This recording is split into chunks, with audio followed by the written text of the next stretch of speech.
Paulo Donizete, e aí, o que você diz dessa pesquisa Quest e da Estela, que também é uma notícia fantástica, né? Notícia da vida.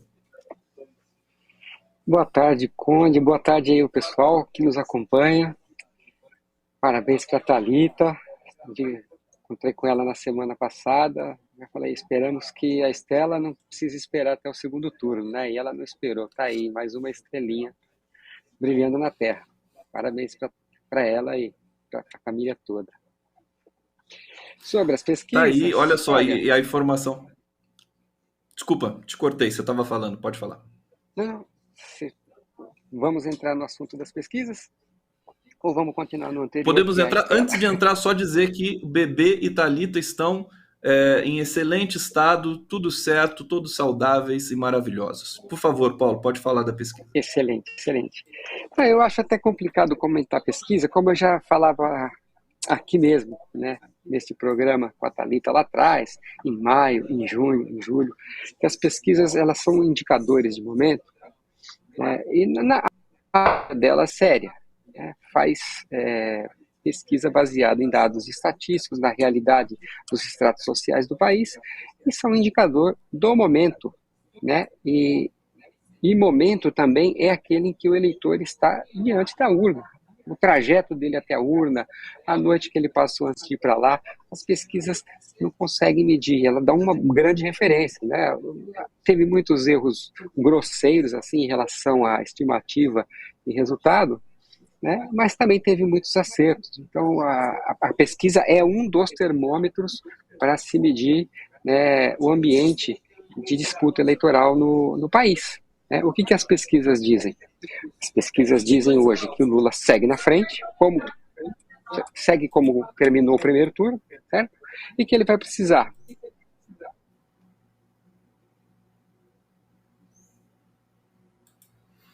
Acho que teve aqui uma breve interrupção aqui do Paulo Donizete. Vamos aguardar. Já voltou, já restabeleceu.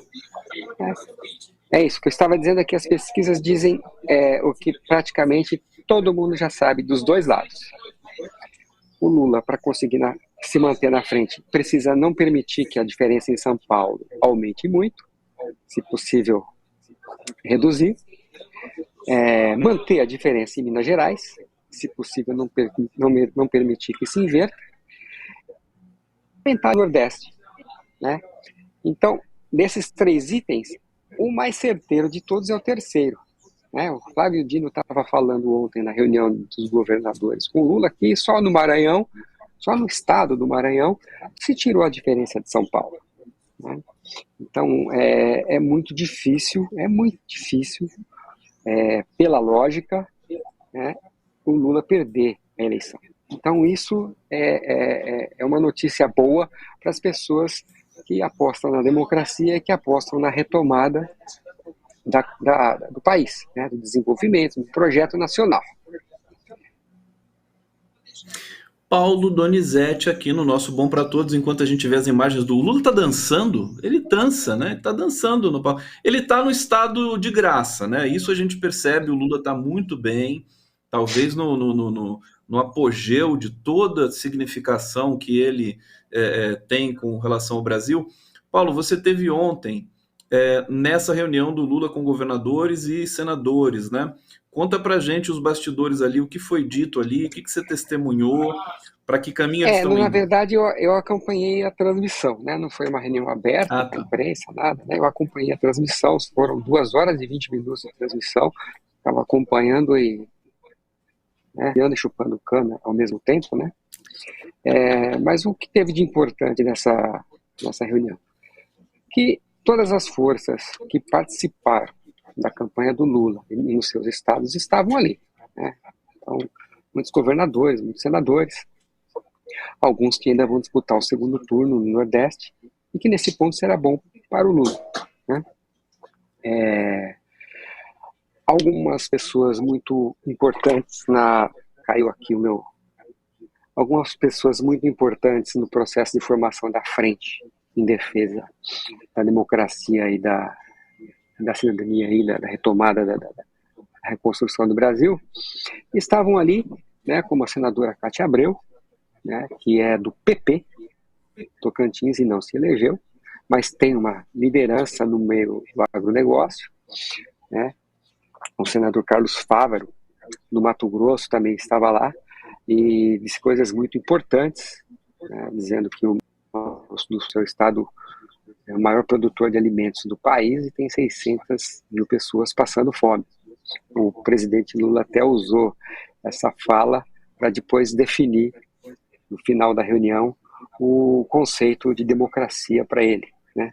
Fala de que adianta ter milhões de cabeças de gado no Mato Grosso se uma senhora tem que ir para a fila do açougue para pegar um osso, né? O Lula deu essa definição, cobrado inclusive pelo próprio Flávio Dino. Flávio Dino, ele foi para a reunião para fazer proposta, sugestão de próximos passos, né?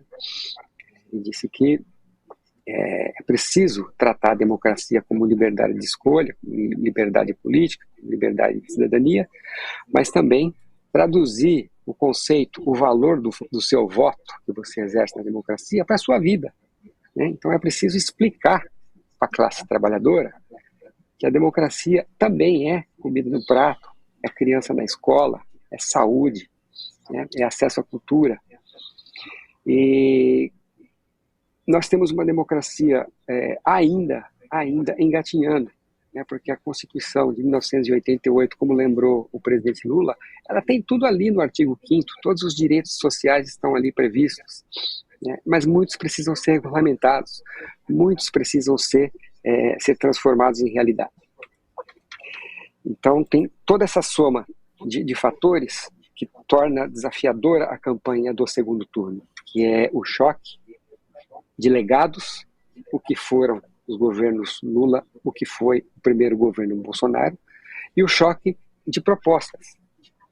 Por que o Bolsonaro quer um primeiro turno, um segundo mandato?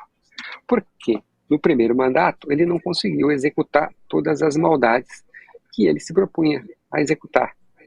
Uma boa parte delas foi revelada para toda a sociedade brasileira naquela famosa reunião ministerial de 22 de abril de 2020, né, onde Bolsonaro deixou muito claro que quer o controle da Polícia Federal porque quer proteger a sua família, né? Ele quer um segundo mandato porque agora, se falar em privatização do Banco do Brasil, ele não se reelege. Se ele falar em entregar de vez a Petrobras para o mercado, em vez de só fazer uma gestão dela favorável ao mercado, ele não se elege. Então ele... Paulo, querido, até o sinal do Paulo congelou exatamente na hora que eu ia pedir para a gente encerrar, porque está na hora da gente encerrar o nosso Bom para Todos aqui. Eu quero agradecer imensamente ao Paulo Donizete, travou a toda a equipe. A toda a equipe. Travou bem na hora da gente concluir mesmo, Paulo. Estou aqui já te agradecendo pela presença. Aí, congelou de novo. Agradecer a toda a equipe, todos que acompanharam aqui o Bom para Todos nessa edição. A gente volta amanhã. Estaremos juntos aqui. Muito obrigado. Valeu, gente.